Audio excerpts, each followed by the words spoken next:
Hey. Today's topic. Oh, by the way, I'm Subhan, And I'm Sean Hill, and welcome to the Average Joe. Daily Show. All right. This is going to be an in-depth, philosophical topic today. Well, as in depth as we can get for being Average Joe and not totally serious about anything we talk about. That's right. So Steven would be really have a good time with this topic because he and I had a nice hike up Chick Hill a couple weeks ago. Yep. And Got some pondering time. we did some pondering time. We did a little vlogging going up the hill, and it was a good time. So this is kind of what he's talking about. All right. What is our topic for today? Today's topic is Is there meaning to life. to life? Whoa!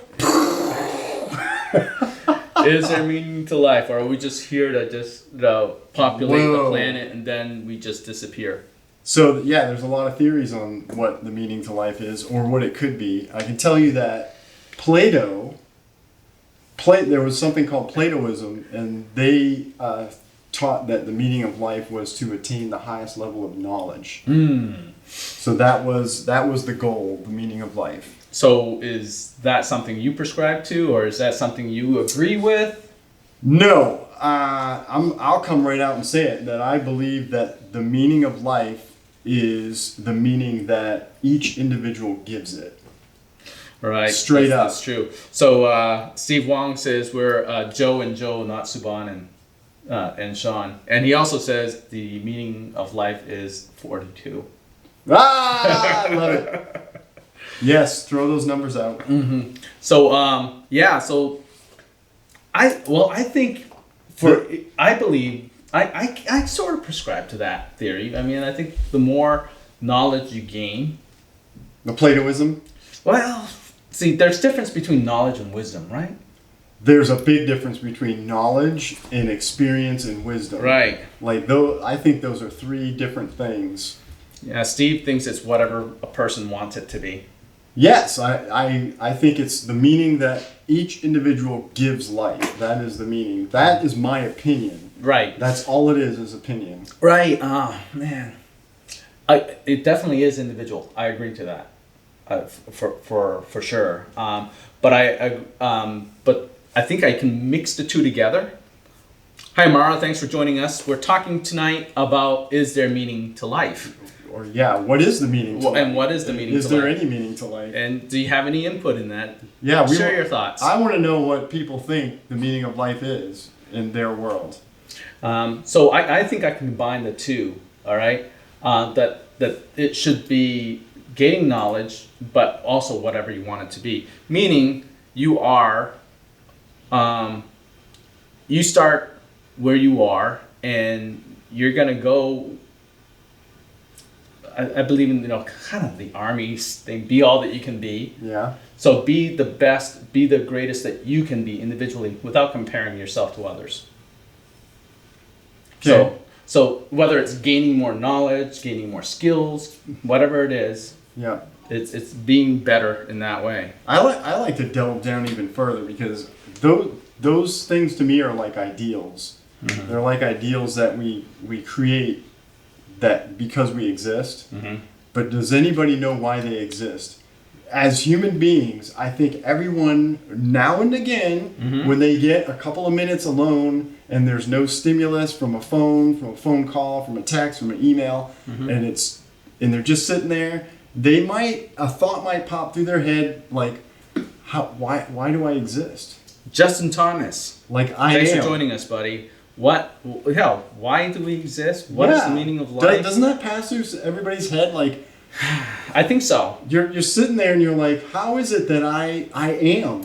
Well, explain to me how you experience it yourself, what you were describing. Have you experienced that? Have you done that Yes, in the quiet? Well, because I'm like an expert at isolation or alone time or being good with my own thoughts, and I ponder life quite a bit, which is why I have such strong beliefs in my own personal belief of the meaning of life, which is there is no meaning to life. It's what you make of it. It's what you.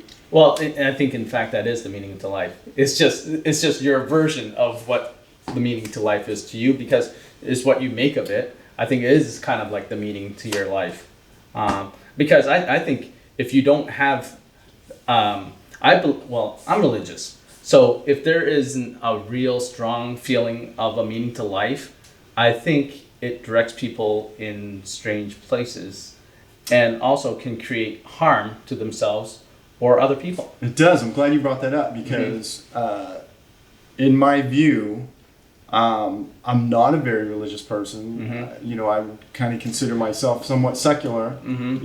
On the fringe of, well, show me some evidence and I'll believe it. But I believe life is so precious because it's a one-time thing. Yeah. And so that to me makes me appreciate life and want to go on this narrow, focused moral compass that guides me through my life, because I don't have any time to waste with nonsense. Yes. Because for me it's a one-time trip. That's where my mind is at. So does that allow you to escape from things or reject things more quickly? What's it do to your life when you think that way? Like your time is limited here on Earth. It helps me filter. Like I absolutely do not want to argue.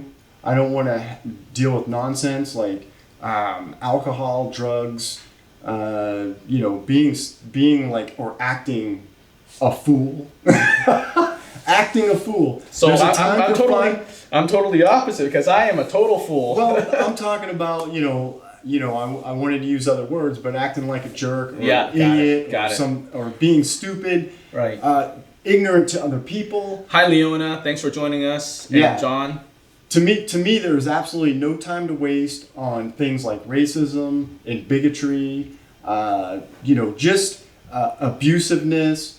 There's just no time to waste on that, because we only have this, in my mind, there's only one. There's a finite amount of time. Yeah. So it helps me filter all that out. Well, I think what we're going through, you need a power cord, I think. Yeah, I'm gonna let it die. You're gonna let it die? Okay. Yeah. I got my notes. I wrote my notes. There, everybody can see me better now. Ooh. Close the.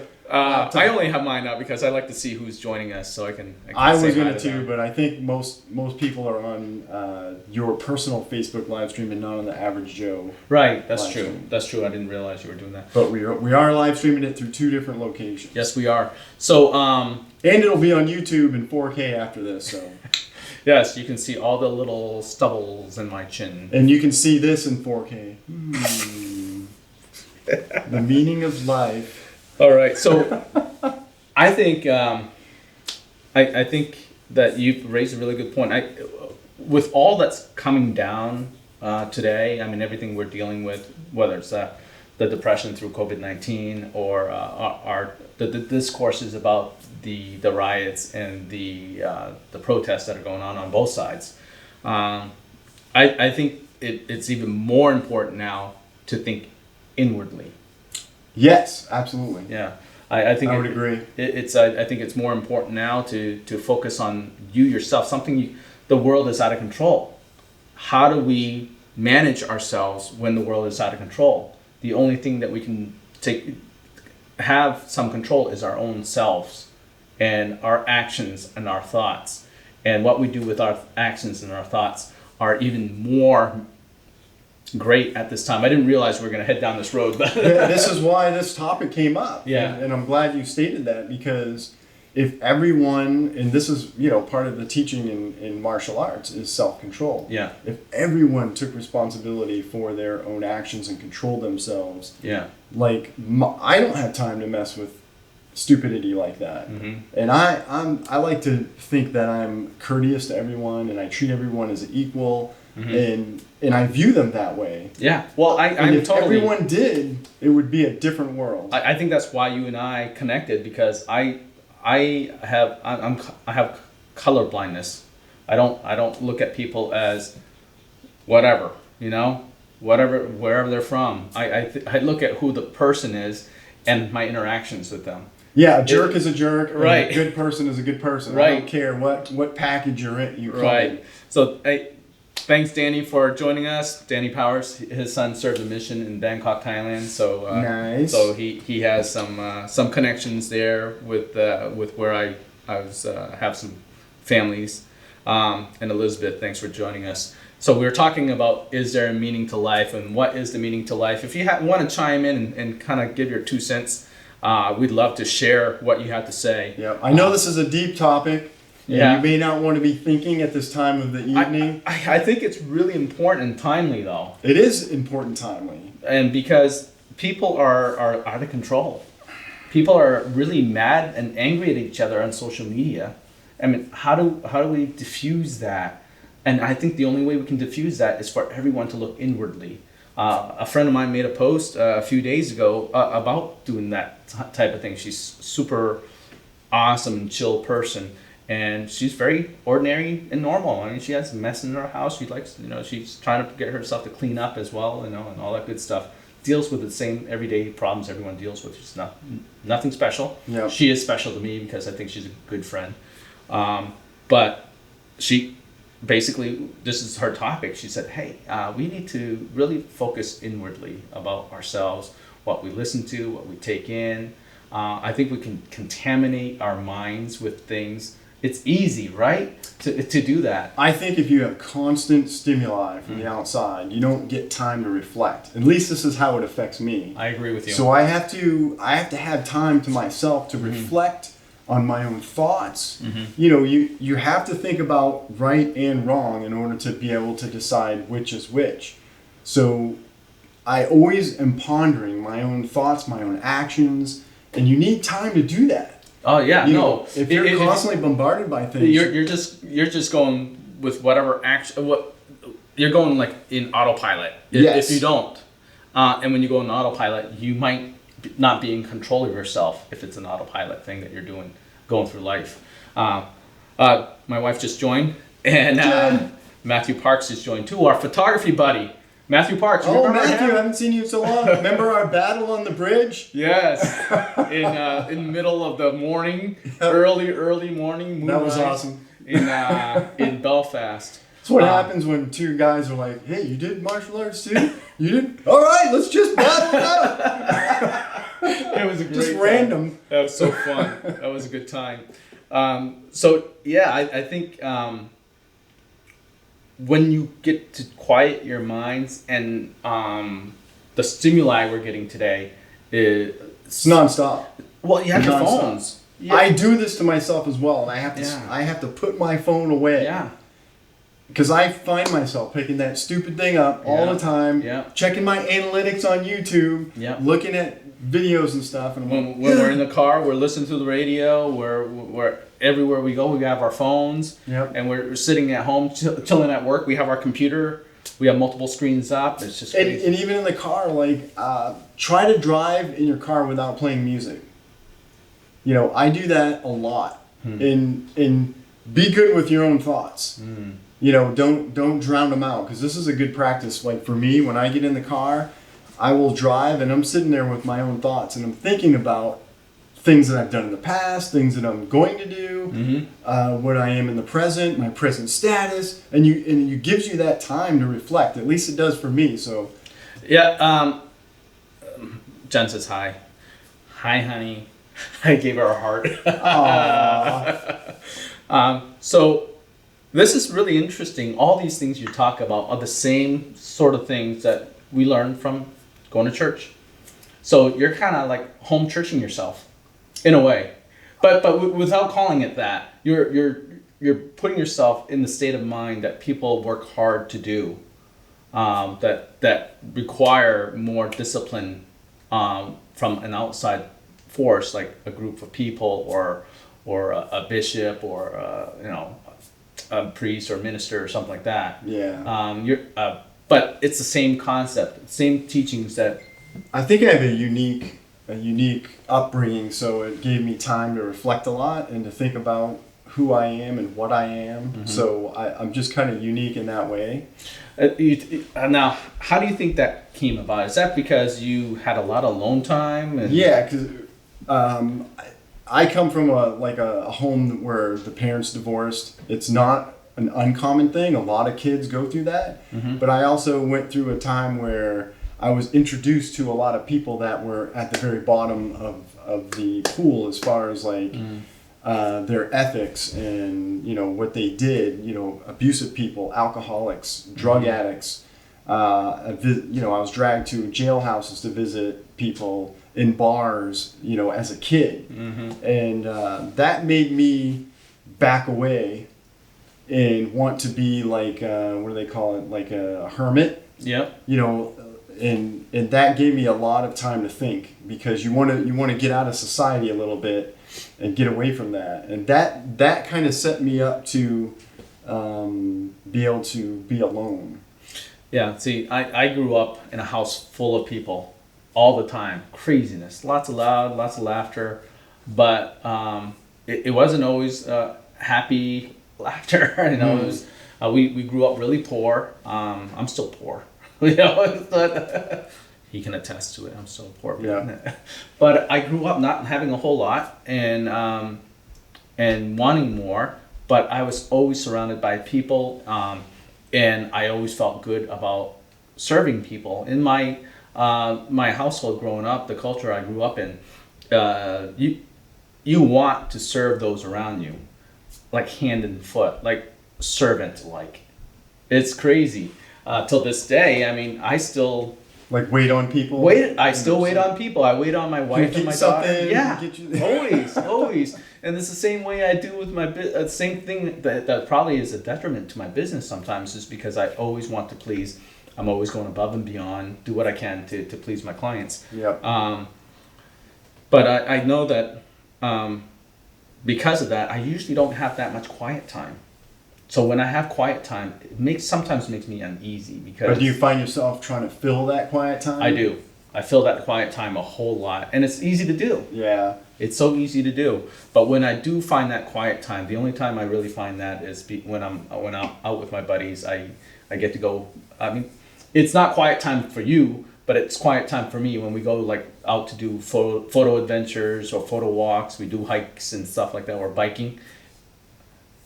There's moments of time when we're out doing that I actually get to ponder. Yeah. And it's small spurts of time that I'm able to be like, okay. And it could be just like 15 seconds. Yeah. And you could have this revelation in your head. Yeah. In 15 seconds of quiet. Right. I've had that. Yeah. No, I totally agree with you. That's happened to me many times. But there is a great value in being able to be silent with yourself and be comfortable with that. And it is a big, I think it's a gift if you're able to do that, because then... Yeah, I'm weird that way, because I actually look forward to quiet. Like I look forward to no stimuli.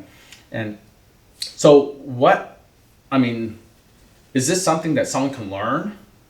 I think it takes a little training. You You have to shut out stimuli and then be good with what you're left with.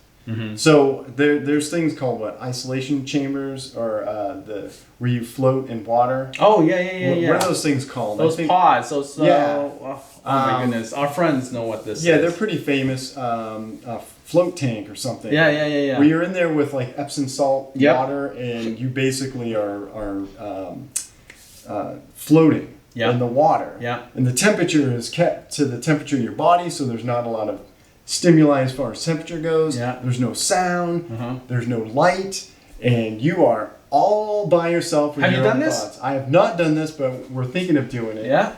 I don't think I would have an issue with it. I don't know how comfortable I would be with that. Like you're just just there. I don't mind. You just exist. I don't mind being in water. I was a springboard diver, so I was in the water a lot. Yep. Okay. But I don't know how I would be in that. I guess I'm gonna have to try it. And you're supposed to do it, I think, for 90 minutes. Wow. 90 minutes. Wow. An hour Quiet and a half. time. Yeah. I don't know. Like some people might be clawing to get out of there. So Terrence Lee's joined us. Hey Terrence, how's it going? Terrence Lee. You know Terrence, right? I do. He was teaching me how to dance. There you go. Yep, I really appreciate the lesson that you gave me over at the fantasy ball. Oh, was it the fantasy ball? Yeah, it was a fantasy ball when we were on the arts in the art center. Yep. Street. Art Exchange. Yep. Yep, the Art The Exchange. Bangor Arts Exchange. Yep. Terrence was awesome. Terrence is from No Way School of Dance. Yep. He's awesome. Awesome dancer. Awesome I'm dancer. jealous. I still can't dance well. He looks like he's an awesome cook too. Have you seen his post on Facebook? I've seen a few of his posts. Man, some of the food he cooks. Terrence, what is the meaning of life? Yes. What tell us. Does life have any meaning? Does it have meaning to you? What is the meaning of life? For me, the meaning of life, it's pretty standard.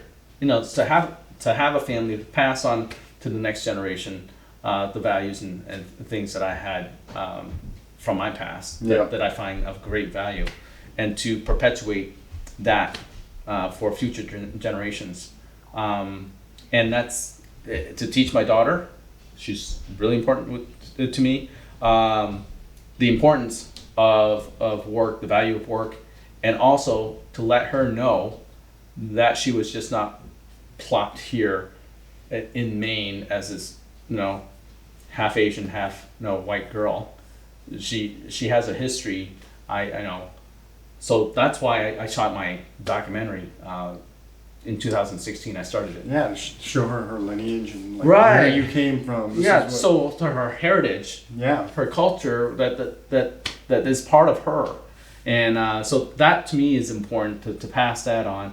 It wasn't that important to me growing up. It was just like life. Isn't it funny? Like you're just going through the motions when you're growing up. Well, it was just life. I didn't know it was a culture different than what life is in America. I just thought it's just life. Yeah, I still haven't explored the Puerto Rican side of my family. Half my family was Puerto Rican, and I'm like the Caucasianest looking half Puerto Rican or whatever you want to call me. Well, yeah. Like I've never gone to Puerto Rico, and I can't speak Spanish. I need to look back at some. Well, you can dance the body language, the salsa, right? Yeah. The salsa. If Terrence helps me some more, I'll be able to do that. I want to say hi to Christy for joining us, and Ben, thanks for joining us. We're talking about today the meaning of life. What is it? Is there meaning to life? And what is your what's your comment about let me throw some deep down biology in on this. So, life itself, we're kind of viewing life as our current state of sentiousness. Where we're sentient. We're sentient. Sentient. We're self-aware. We know that we exist. I think a lot of life forms aren't aware, and all life forms on the planet seem to be a collection of cells. This is biology. A collection of cells that are working together to survive. We're a body. We have cells that are we have bone structure. We have muscle. We have skin. All these cells are in organs, and we're just kind of moving around to get resources. So take all the sentient thoughts away, and you're just a glob of cells moving around looking for resources so that you survive. So, to me, the fact that we're aware of ourselves is sort of a byproduct of the cell structure working together to survive. It needed a brain to move these complex structures and to deal with everything. And the fact that we became sentient is such a miracle. That is the true miracle to me. This is how I view it. Yeah. It is such a miracle that we became sentient from this circumstance that it's not to be wasted. So, I totally went down the road of biology to throw that out. No. What you're saying is totally awesome. No, I like it. I agree with it. But we are the Average Joe Daily Show. So what the heck is sentient? Sentient is just your thoughts are you're self-aware. All right. You know that you exist, and you're intelligent, and you can fathom things. I fathom that I'm on this planet. I fathom that you exist. Right. And we're not plugged into a system that the Matrix. Yeah, I think a lot of life forms never know what they look like. They're not aware. They just don't care. They're just reacting to stimuli. Right. And they're going around eating, crapping, sleeping, eating, crapping, sleeping. And they just see the world. They never see themselves. They see other creatures, they recognize other, like deer see other deer. Yeah. But would a deer know that if it saw itself in the mirror, would it know it was it itself? Mm-hmm. No, I don't think No, so. I mean that isn't that why birds crash into windows and They stuff can't like avoid that other bird flying right at them. Like, what's this other bird? It's pretty quick.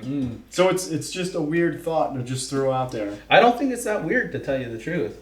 I think it's very fitting, and I like the word that you used. It's a miracle. It's a true miracle. That, Yeah. in my mind, the fact that we are aware of ourselves and we are, like, the fact that you can sit there and go, I exist, that is a miracle.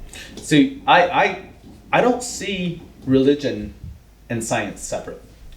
I think the two can support each other. I've heard from many scientists that because of their faith in God, their science is stronger, and because of the science that they receive, their faith in God strengthens. They lean more towards what is it, creation? Creation. I think it's creationism. Yeah. Where there's Right. a construct of the universe that's so perfect.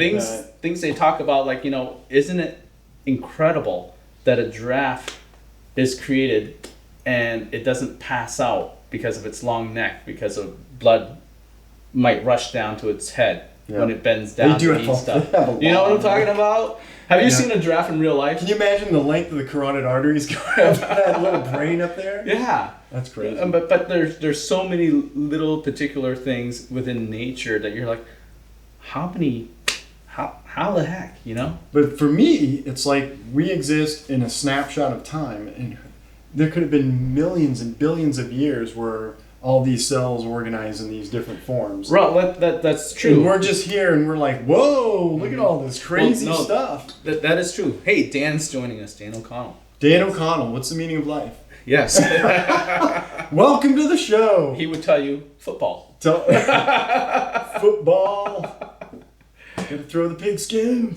I think that's what he would say. He would say it would be football. Yep. That's the meaning of life. Hey, joy, whatever joy you get. Right. So Man. So on the topic of joy, what do you think about that Marie Kondo girl? That you know who she is? I don't. her phrase. I don't have time to waste on these things. Her phrase is, well, I edit a lot in front of the computer, and while I'm editing, I have You're another looking at- screen Looking at the news.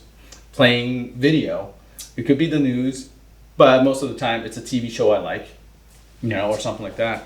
And Marie Kondo, she teaches people how to minimalize what's in their home. Oh, yeah. She helps you clean up, organize, and all that stuff, things within your home. And her phrase is, does it bring you joy? If it doesn't bring you joy, get rid of it. 69, or what is it, 86, that thing? Yeah. So that is, I think that could be applied not to just clutter, physical clutter in your life, but emotional and mental clutter in Oh, your life. absolutely. You don't have time for whatever is going on in social media. Just get I rid of it. don't have time to get riled up Yeah. about a post Yeah. or riled up about some news story that has nothing to do with like reality. Like if I think a news organization is like spinning things for viewership and stuff, I don't have time to have that rile me up and to get my emotions where they shouldn't be, in Right. my view. Right. So I'm like, it's out. I mean, filtered. I always come back to this. It's like, if something you think doesn't make sense when you see something or hear something, you're like, just talk to your neighbors, talk to your friends. Yep. The people that have differing views. I think that's why I turn to you sometimes, because sometimes we have different views on things. And I'm like, okay, hey, what do you think about this? We bounce things off each other. But then talk to people that you trust and respect. And that won't shun you if you don't Right, think the way they do. Right. Yeah. So really take that step to really open up a conversation that you are like, hey, this doesn't really make sense. Let's just talk it over, because there's so many people that I know that differ from me politically. Yeah. But I totally respect them, and I'm not gonna end our relationship because they don't you know, believe what I believe or whatever it is. Well, I mean, it's just like, oh, you go to a different church, or you don't go to church. Well, I'm not going to be your friend. That's just stupid.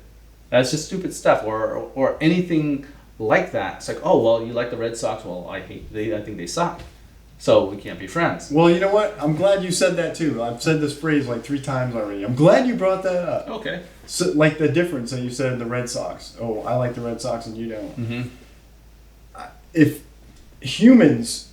If for some weird reason all humans combined into one race, Mm-hmm. like there was no other race, we had none of this, black and white, Asian, Indian, Middle Eastern, no other race except one race. What do you think would happen? Would everybody be singing Kumbaya? No around a way. campfire? There's still going to be divide because it happens. There's going to be divide. There's always a clique that will branch out. There'll be, oh wait, these are haves and have-nots, or these are the athletic people. These are the pretty people, the ugly people. People that have hair, people don't have hair. Yep. Someone with long nose, big nose, whatever. Yeah. It's never gonna end. So I'll go one deeper. Yes. What if everyone was an identical clone of each other? Identical clone of everyone. Yep. Everyone looked the same, had the Same abilities? Same abilities, same color eyes, everything. They would have to have the same exact experience in life. Which they wouldn't, because you can't. You're on all around the planet. That's right. You would have to grow up eating the exact same thing, being on the exact point in time, and exact same piece of land. And even then, family members. Look at family members. They're of the same blood. How much contention? Oh yeah, there's always arguments, family arguments. People like totally going wacko on family members. If everyone was a clone of each other, I argue that cliques would form again. Yeah. And then people would be like, well, I don't want to be like you because I'm tired of looking like you. Yeah. So I hate you because you look like me. Have you seen the Clone Wars? Star Wars Clone Wars? It's animation, okay? No, I haven't. Because Okay. if it's animation, I haven't seen it. Yeah, because you're not animation kind of guy. No. So, but Do you hate me now because I don't like animation? dude, I think you're I missing like out. kid movies, animated kid movies. I think you're missing out is what I'm thinking. I don't care if it's animation or real life. It has a good story. I'm gonna watch it. But in the Clone Wars, you have these clones. They're fighting a war, but after time, one becomes specialized in one area versus another.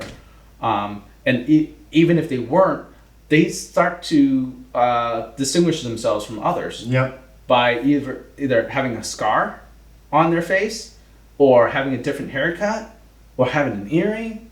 Yeah, I think that would happen. You can have a tattoo I think that would happen. that will separate you from others. Yep. You would want to separate yourself. You Right. would want to be individual. Right. I don't think human beings are meant to be a collective with a single thought. Mm-hmm. I agree with you with that. I mean, there's like a single thought of respect, which would be nice, but not everybody has been raised the same way, in the same situation, with the same resources. Yeah. As well. And parenting makes a huge difference, and that's something that we need to work on in society. But I had a conversation with someone the other day, which was really interesting because I'm thinking to myself, with some of the race stuff that's happening. I can't believe we're going on this race stuff. Well, you kind of have to with the meaning of life, because a lot of energy is in my opinion, wasted on bigotry and racism. Because if everyone was the same, there would still be arguments. Yeah. So why even waste your energy on being a bigot or being a racist? It's just be done with it. Yeah. Jen says we'll still have different personalities, even if we were like exact clones of each other. Yeah. Yeah, you would have, because of different experiences. Yeah, different experiences will create different personalities. And then people would just be hating on each other. Oh man, you watch cartoons. I only watch real life, live action. And they may say they are different, but they still like the same thing the other person likes, but they want to be different. Right. But that's beside the point. Go on with your... So we were chatting. We're like, you know what? Um, the way that we're so blended as Americans, there's so many mixed marriages. Sometimes you can't even tell what race a person is. I mean, a lot of people couldn't tell you're Puerto Rican. No one would ever know that there's Puerto You know? Rican in my life. No one would know that. I'm born in the U.S. and Mhm. raised as a Westerner. Yep. You know. And I have Never friends who have Asian and just Caucasian family members, and they don't look Asian at all. So it's just when people point some things out that pick on someone because of their race or they're not, and then this term you're not that race enough. What does that mean? It was like I've been asked that when I was in school. Yep. I was like, one of the toughest questions. It still resonates with me. The question was, "Do you like acting white?" Oh no, do you like being white? Like, what are you talking about? I'm just being me, Yep. I'm just being me, and I was asked this by someone of color. I would love for the world to someday, like, everyone to forget about that nonsense. It doesn't matter. The color of my skin does not dictate how I act. No. I don't go out swinging my nunchucks in the backyard because I'm, Although I would like to get back into martial arts because I enjoy it for a physical activity. It's fun. But I could be any color and enjoy martial arts, so it doesn't matter, But anyways, there's so many people that you just can't tell what race they are, and when people say, hey, you know what? Oh, look at them. If I just don't accuse people of things just because of their race and things like that. I'm like, don't make pass judgment on them because I'm not trying to be telling people what to do, but I don't live that way. I've never lived that way, and I've been, I have to say, I've been not discriminated, but been looked at differently only because my name was spelled like, oh, that's a different name. And at one time, it's like, oh, I didn't know you looked like this in person because I talked to them on the phone, and they're like, wow, there's no accent in your voice. Mm-hmm. And I was like, oh, I didn't expect to. like, oh, okay. But to me, I don't take offense to that. I'm like, they were just surprised that my English was as good as it was when they're used to their life experience has shown them that the majority of the people that they've met that were Asian were still having a hard time with accents. Yep, and struggling with the language. Yeah. Yeah. So I don't take offense to that. I just see it as and then when someone looks at me a certain way or they're curious about how I live or where I came from, I don't see that as an insult. I see that as they're curious. They want to know more about me. They want to connect with me. That's how I see it. I don't see it as, so they're going to hold that against me because I'm an immigrant. Yep. I don't see it that way at all. And that I learned pretty early on. Oh, someone joined us. It says, Michelle's joined us and she says, hey, and then, Brian Ross joined us too, the Quarantine Kitchen man. Quarantine Kitchen. He has awesome stuff. There's so many people in that group now. So we're talking about the meaning of life. Does life have a meaning? And we're all over the place. We're on the map here. Yes, we are. We're kind of going into differences in culture, race, because one of my theories is that I don't like to waste time on racism and bigotry because we have one trip on this planet, right? One life force, and there's no time to waste with that nonsense. So we kind of get off into this, and that's right. Michelle made a comment here. Says it should have heritage DNA testing. Everyone's perceptions would change. So if everyone had heritage DNA testing, their perceptions will change of people. They might find how similar everyone really is. Yeah, so she says, my aunt is 15% Middle Eastern. I can't hold prejudices in place where... Oh, you can't hold prejudices in place when you find out what a big melting pot your heritage is. My theory is that there should be no prejudices based on the fact that everyone, if they would just realize they had a finite amount of time, there's no time to waste on it. Yeah, I'm prejudiced against your decision to not like watching animation movies. Well, So I'm offended. I'm going to write a post. Subon, blah, blah, blah, blah. Sean only likes to watch live action. Yeah. Blah, blah, blah, blah. Yeah, I don't know. I have a strong feeling about that because I just want to enjoy the years that I have because I know it's going to come to an end. Mm-hmm. And in the fact that I don't think I'm going to end up like in the clouds somewhere makes me want to really make use of the time that I have. Mm-hmm. And I think that helps me ground myself. You know, I'm not going to go out and act like a fool or get all wacky because this is it. This is it.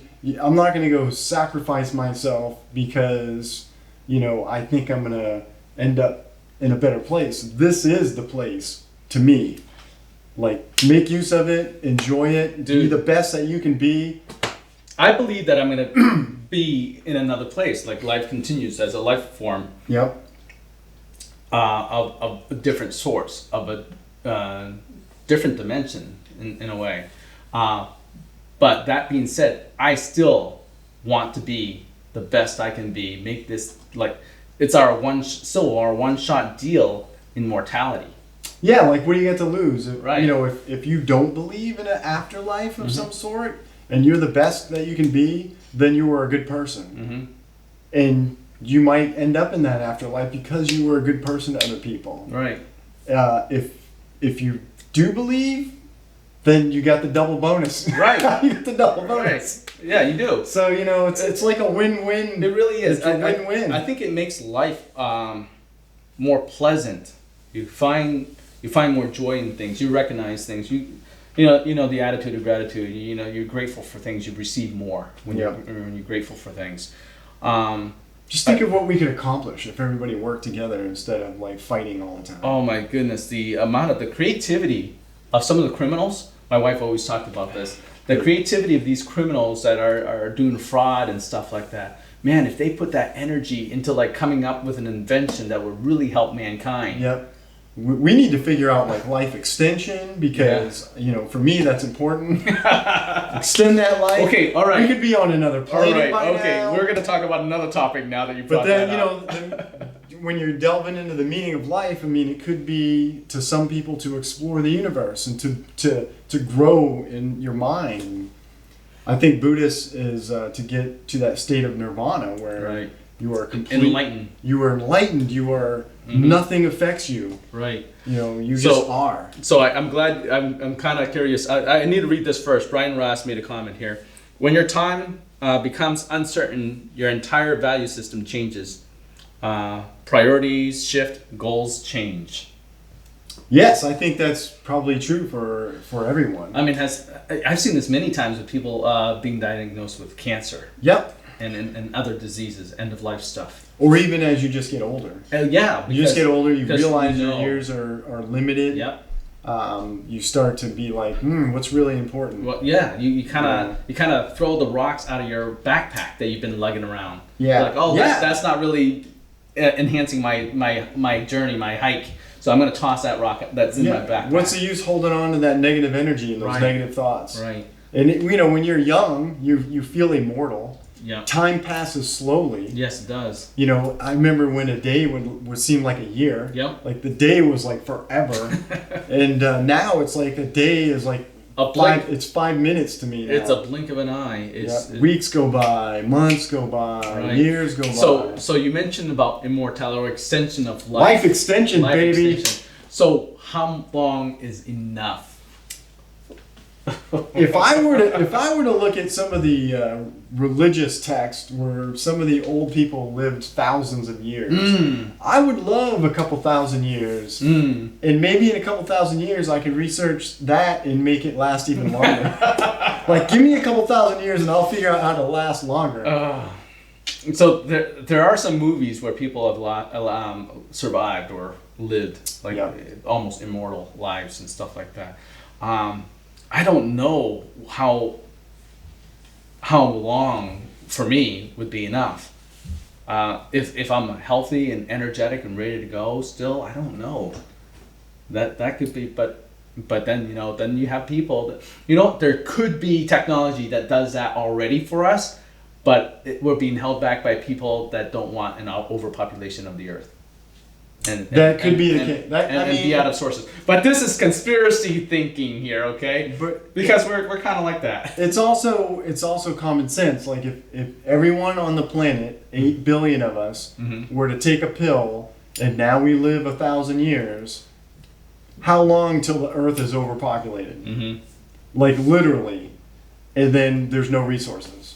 So that's kind of a thing. You would have to limit people to one child to get the population down. Yeah, no. There would be all kinds of restrictions in place. No, I think good old fashioned death is just fine. For now. For now.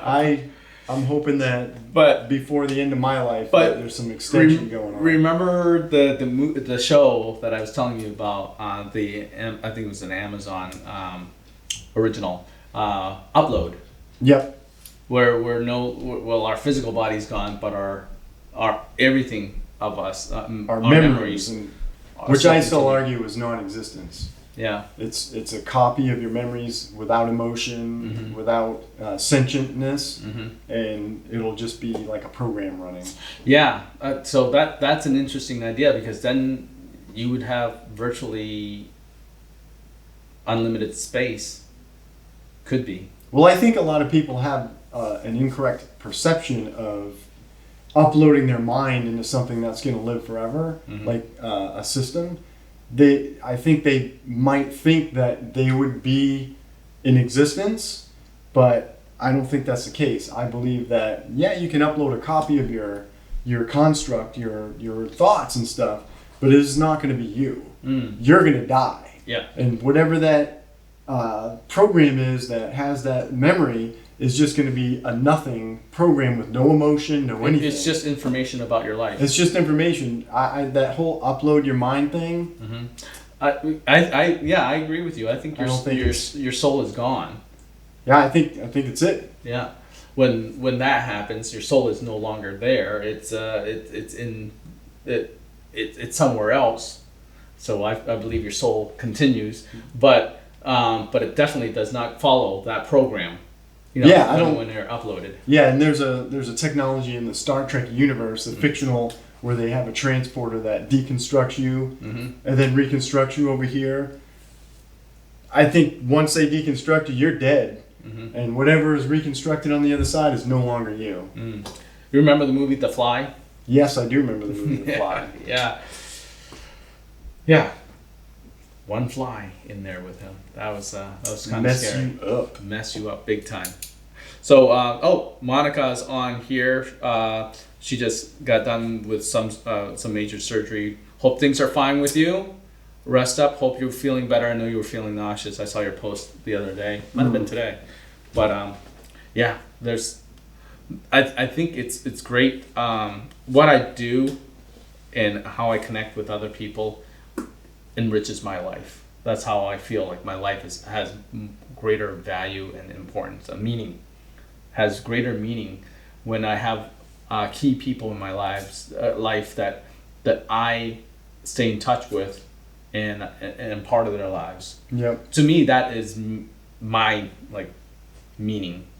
What I do myself, is to be self-aware and all that good stuff. So my takeaway, I'm going to wrap this up for me now. My takeaway from our talk today is that the world is crazy. We can't change it. We can't all at once, We can't be like, okay, I'm going to pick this person up or this country. I'm going to move it here, You can't do that.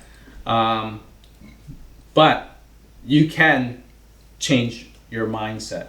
You can change yourself. You can change your habits, your behaviors. You can decide to do something different, and with your life, and take away that baggage you're carrying, that hate, that whatever poison that you're carrying, that the resentment that you may have against someone, or the poison that you drank because you're just you're gonna say mad at someone because they did something, but they might not even know that you're mad. You're still mad at them. They don't even know that, but you're drinking that poison, and you're only making your life a little worse for having those feelings.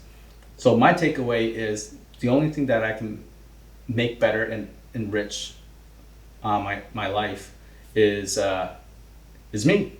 That's it. You got what you got the most control over. You got to look inside yourself. So that's my takeaway from today's talk. Yep. Well, for me, it's the biggest thing of value in life, because the meaning of life is the relationships that you have with other people. Mm-hmm. It took me a while to learn this, even with my mindset the way it is, because I was used to avoiding other people, because I like to be a loner, and I like to be walking alone and doing everything by myself.